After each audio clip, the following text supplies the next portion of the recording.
Student, आज का हमारा टॉपिक है law of preservation of momentum. Last time हमने मोमेंटम पढ़ा था। Momentum is equal to product of mass and velocity. Conservation momentum क्या है? कंजर्वेशन मोमेंटम कहता है momentum can neither be created nor be destroyed. The initial momentum of the body should be equal to final momentum and total momentum remain constant and total momentum remain constant। इसका मतलब अगर किसी body का momentum है जितना पहले था उतना ही बाद में रहेगा। जैसे एक बॉडी है M1 मास की, एक बॉडी है M2 मास। M1 मास की बॉडी और M2 मास की बॉडी एक दूसरे से टकराती है, कोलाइड करती है। तो कोलाइड करने से पहले इनका जो मोमेंटम होगा और कोलाइड करने के बाद जो मोमेंटम होगा वो दोनों सेम होंगे। ये केस है बिफोर कोलिजन। बिफोर कोलिजन इसकी पहले इनिशियल वेलोसिटी u1 थी, इसकी u2। ये जाके इससे टकराए, टकराते वक्त इसने इसके ऊपर फोर्स लगा दी F1 फोर्स लगा। तो इसकी वेलोसिटी चेंज हो गई u2 से v2, यानी पहले इनिशियल वेलोसिटी u2 थी, अब v2 हो गई। फोर्स अपने F1 फोर्स की, यानी ये हो गया एक्शन। क्या हो गया? एक्शन। अब एक Newton third law of motion है। थर्ड लॉ ऑफ मोशन कहता है action and reaction are equal and opposite. इसका एक एग्जांपल हो सकता है, जैसे अगर मैं किसी बॉडी के ऊपर फोर्स लगाता हूं, मैंने यहां फोर्स लगाई तो चोट आपको लगे, यानी आपने फोर्स लगाई, ये एक्शन है, इसने वापस जो लगाई reaction. Action and reaction are equal and opposite. अगर ये आपने फोर्स लगाई F1, इसने लगाई F2, तो F1 एंड F2 इक्वल होंगे, बट नेगेटिव साइन आएगा क्योंकि डायरेक्शन हो। तो F1 is equal to minus F2। ये Newton third law of motion. तो हम प्रूव करते हैं इस law of conservation of momentum. इसमें हम सेकंड लॉ का भी यूज करेंगे, थर्ड लॉ का भी यूज करेंगे। तो हमने बिफोर कोलिजन का केस पढ़ा है, उसके बाद आफ्टर कोलिजन ये u2 से v2 हो गई वेलोसिटी। तो हम इसको ये डायग्राम इस तरह से भी बना सकते हैं। बिफोर कोलिजन यहां M1 और M2, ये ड्यूरिंग कोलिजन का केस है। ड्यूरिंग कोलिजन तो जब इसने इस पे फोर्स लगा दी तो M1 M2, पहले इनिशियल वेलोसिटी u1, ये u2। यहां वेलोसिटी चेंज हो गई u2 से v2 जब इसने इसके ऊपर फोर्स लगाई F1। ये आफ्टर कोलिजन का केस, आफ्टर कोलिजन। तो u2 से v2 चेंज हो गई। Before collision, during collision, after collision. हमने पढ़ा था F डायरेक्टली प्रोपोर्शनल है M V minus U by T। ये आया न्यूटन सेकंड लॉ। हम ये लिख सकते हैं F directly proportional MV minus MU by T। अब ये सेकंड लॉ है। अब इसको यहां अप्लाई करते हैं। M1 मास की बॉडी में फोर्स लगाई F1, आप इसको यहां भी मेंशन कर दीजिए। M1 मास की बॉडी में फोर्स लगाई M1, फोर्स लगाई F1 M2 पर, तो ये एक्शन है। तो ये आपका एक्शन है, एक्शन। तो इसकी वेलोसिटी चेंज होगी u2 से v2। एक कार ने दूसरी कार को टक्कर लगाई तो पहले दूसरी कार की वेलोसिटी चेंज हो जाएगी u2 से v2।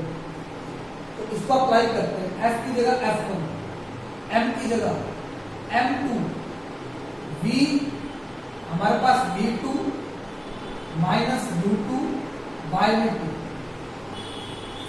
इसको इस तरह से लिख सकते हैं F1 directly proportional M2 V2 minus M2 U2 by T। Time same लेना है क्योंकि एक्शन और रिएक्शन सेम टाइम पे, अगर ये एक्शन है तो रिएक्शन में ये इस पे फोर्स लगा, M2 में जो फोर्स लगाई वो F2 है, क्योंकि 2 वाली 2 फोर्स लगाएगी, 1 वाली 1 लगेगी, तो M2 ने F2 फोर्स लगाया, तो अब इसकी वेलोसिटी चेंज होगी U1 से V1, F2 directly proportional M F2 ये फोर्स लगी है M1 V1 minus M1 U1 by में 2।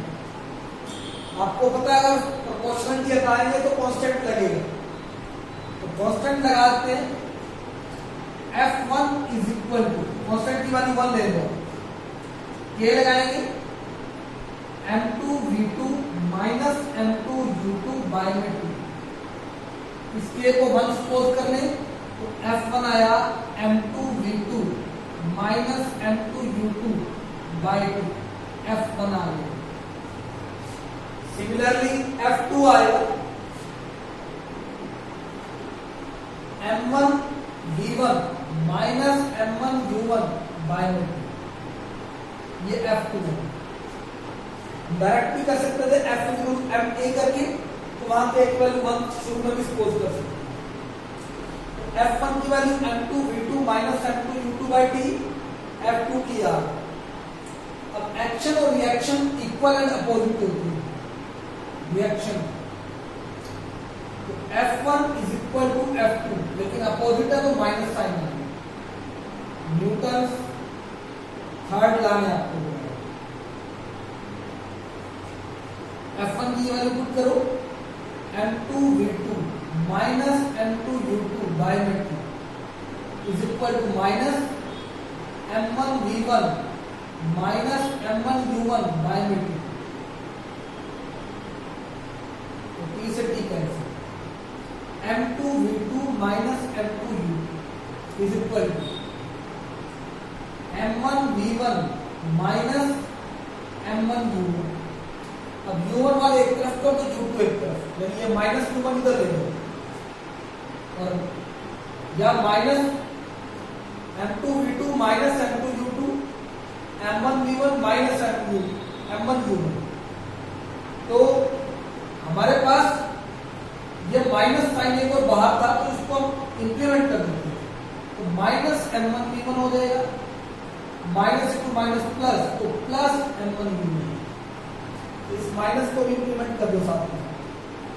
अब ये U2 इधर ले लो, तो M1 U1 माइनस वाला इधर जाएगा प्लस, प्लस M2 U2, ये माइनस इधर जाएगा plus, M1 V1 plus M2 V2। ये सारा है, इसको आप इस साइड लिख दीजिए M1 V1 plus M2 V2 is equal to M1 V1 plus M2 V2। ये आपने रिवर्स करके लिख दिया क्योंकि दोनों इक्वल। ये है पहली बॉडी का फाइनल मोमेंटम, ये दूसरी बॉडी, तो ये टोटल पहली बॉडी का इनिशियल, दूसरी बॉडी का इनिशियल, तो टोटल इनिशियल मोमेंटम ये बन जाएगा टोटल फाइनल मोमेंटम। ये बना एक टोटल इनिशियल मोमेंटम और टोटल फाइनल मोमेंटम, दोनों क्या होंगे, इक्वल होंगे। तो ये हमारी डेरिवेशन। अब जब न्यूमेरिकल सोल्व करते हैं, तो न्यूमेरिकल सोल्व करते टाइम हमें ये वैल्यू दी होती है, जैसे M1 U1, यहीं से हम एक न्यूमेरिकल सोल्व करते हैं, तो हम सपोज कर लेते हैं इसी फॉर्मूले के हमने बार बार यूज करना है, M1 U1 plus M2 U2 is equal to M1 V1 plus M2 V2। ये फॉर्मूला हमारा ड्राइव हो गया। अब हम इसी को यूज करेंगे। पहले क्वेश्चन में अगर एक कार है 50 kg, M1 50 kg, एक कार 70 kg M2 70, ये हमारे पास 70, ये चल रही है 100 मीटर पर सेकंड की स्पीड से, और ये चल रही है 50 मीटर पर सेकंड की स्पीड से। शुरू में चल रही है, तो शुरू में जो वेलोसिटी होगी ये u1 होगी, और ये टकराने के बाद जैसे इसने इसको हिट किया, हिट करने के बाद इसकी वेलोसिटी जो है वो हमारे पास हो जाती है 50 मीटर पर सेकंड। तो बताओ इसकी वेलोसिटी क्या हो। अब आपको डायरेक्शन के हिसाब से सोल्व करना है। तो M1 50 के लिए M1 50, U1 और U2 सेम डायरेक्शन में है, तो ग्राफ में जैसे हम करते हैं ये ओरिजिन राइट साइड पॉजिटिव होती है, तो दोनों राइट साइड जा रही है, तो इट मींस U1 भी 100 होगा, U2 भी क्या होगा, U2 50 होगा, लेकिन दोनों पॉजिटिव होंगे। तो हम करते हैं M1 50 kg, U1 100 लेकिन पॉजिटिव, V1 ये भी सेम डायरेक्शन में होगा क्योंकि हिट किया जाके, तो डायरेक्शन सेम है, ये भी 50 मीटर पर positive. M2 70 kg, U2 50 positive होगा क्योंकि डायरेक्शन राइट है। V2 कैलकुलेट, क्वेश्चन मार्क हो। अब फॉर्मूले में वैल्यू पुट करो, 50 M1 U1 100 plus M2 70 U2 50 equal M1 50 V1 50 M2 70 V2 calculate करते हैं, सॉल्व करते हैं। 5000 प्लस 3500 2500 प्लस 70 जाके माइनस कर दीजिए, ये हो गया हमारे पास 8500, 2500 माइनस 70, 5 माइनस 5 0, 8 माइनस 2 6, 6000 आ जाएगा, 70 जाके डिवाइड, अप्रोक्स आंसर आ जाएगा 7 8 जा 56 4 40 7 5 जा 35 5 7 7 जा 14, अप्रोक्स आ जाएगा 85.7 मीटर पर सेकंड। इस तरह से आप कैलकुलेट कर सकते हो। पॉजिटिव का मतलब है ये डायरेक्शन की राइट की तरफ। एक क्वेश्चन भी इसी तरह से एक और क्वेश्चन कर सकते हैं। अगर एक हमारे पास बुलेट है, बुलेट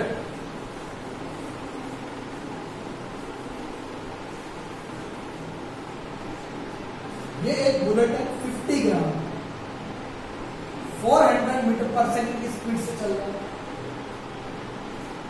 ये जाके एक ब्लॉक से टकराता है, ब्लॉक का मास 100 kg, इससे टकराता है, ब्लॉक शुरू में रह सकता है, टकराने के बाद बुलेट इस ब्लॉक के अंदर आ जाता है। अब ये दोनों इकट्ठे करते हैं, आपको इनकी वेलोसिटी कैलकुलेट करनी है। इनकी वेलोसिटी हम कैलकुलेट करते हैं। हम सपोज कर लेते हैं बुलेट M1 शुरू में चल रहा था ये U1, ब्लॉक M2 शुरू में ये रेस्ट पे है 0। अब दोनों इकट्ठे चल रहे हैं, तो इकट्ठे चलने का मतलब आप दोनों मास को कंबाइन करेंगे, M1 plus M2 total mass होगा। इकट्ठे चल रहे हैं तो पहले फाइनल वेलोसिटी V1 V2 होती थी, अब दोनों की फाइनल वेलोसिटी हो जाएगी कॉमन V, तो मास तो कंबाइन हो जाएंगे, कॉमन वेलोसिटी आएगी, इसको बोलेंगे कॉमन वेलोसिटी।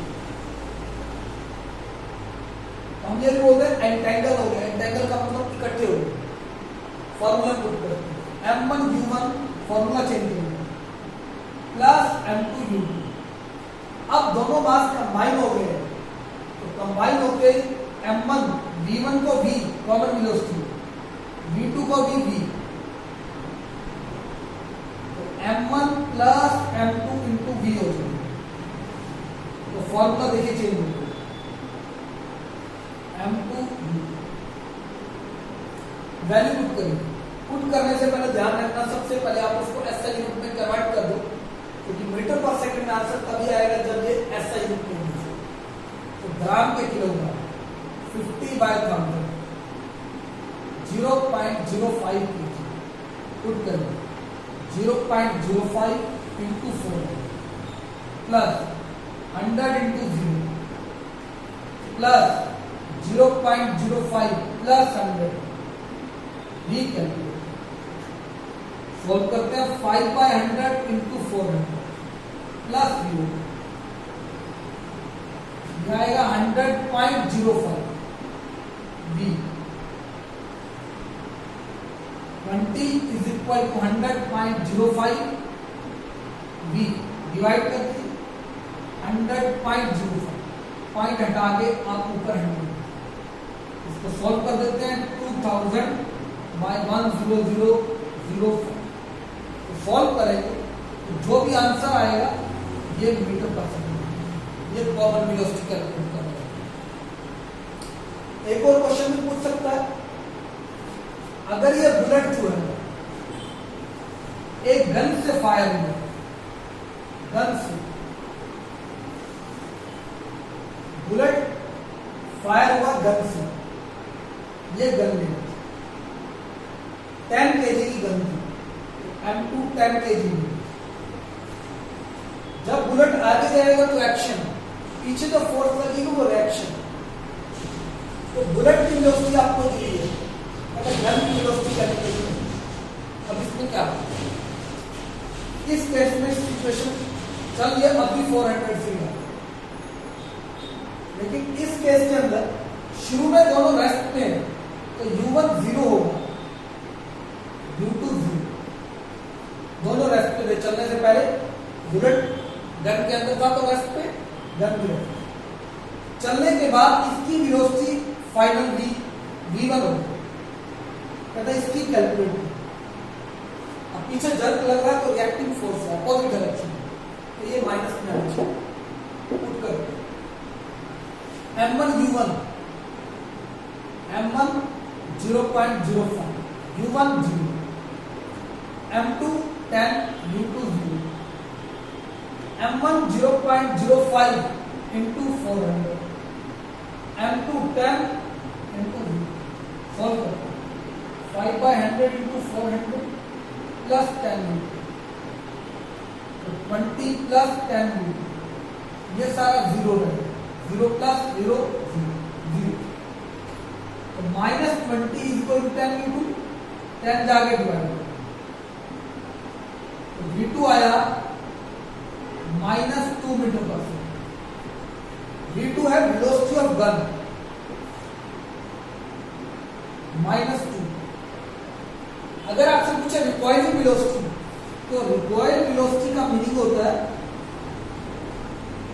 जिससे गन बैक है, यानी रिकॉइल वेलोसिटी का मीनिंग होता है -V2 की वैल्यू पूछ रहे हैं, तो उसके साथ माइनस बोल दो, तो -V2 की वैल्यू 2 मीटर पर सेकंड। तो रिकॉइल वेलोसिटी अगर 2 है तो वेलोसिटी ऑफ गन -2। इस तरह से आप न्यूमेरिकल